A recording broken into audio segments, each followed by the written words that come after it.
I got pulled a little farther and saw someone else was in the water with me, kicking up a ton of dirt and scratching at the water like they were crazy. Byron.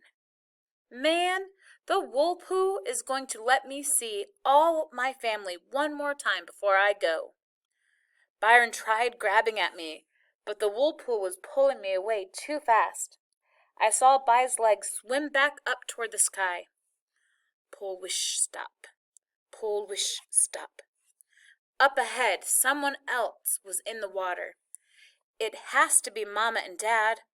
Goodbye, Mama. Goodbye, Dad. No, it's By again. Still looking all crazy, still scratching the water. Byron and the Woolpoo started duking it out.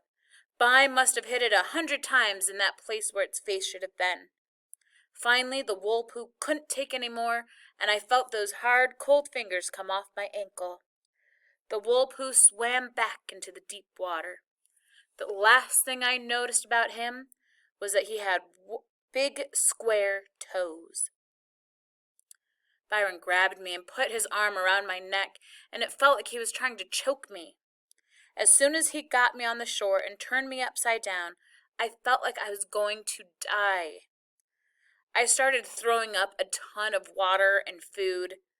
If there was a forest fire somewhere, all they would have to do is hold me over and I would have put it out. I threw up and coughed and choked and vomited about 1,000,000 times, and all this just because I'd breathed in some air. By held my ankles and kept banging me upside down and screaming at me. When the sound from the water in my ears and the sound of me vomiting my guts out and the whoosh sound from the Woolpoo finally left me, I could hear Byron shouting, "Oh, man! Oh, man! Oh, man!" over and over. Finally, I yelled, "Stop! Put me down!" Byron dropped me on the ground right on top of all the water and junk I'd thrown up. I knew he was going to make some stupid joke about me landing face first and all that mess. But he didn't. He just wrapped his arms around my shoulders real tight and put his mouth right on top of my head. Byron was shaking like he was getting electrocuted and crying like a baby and kissing the top of my head over and over. This was real disgusting.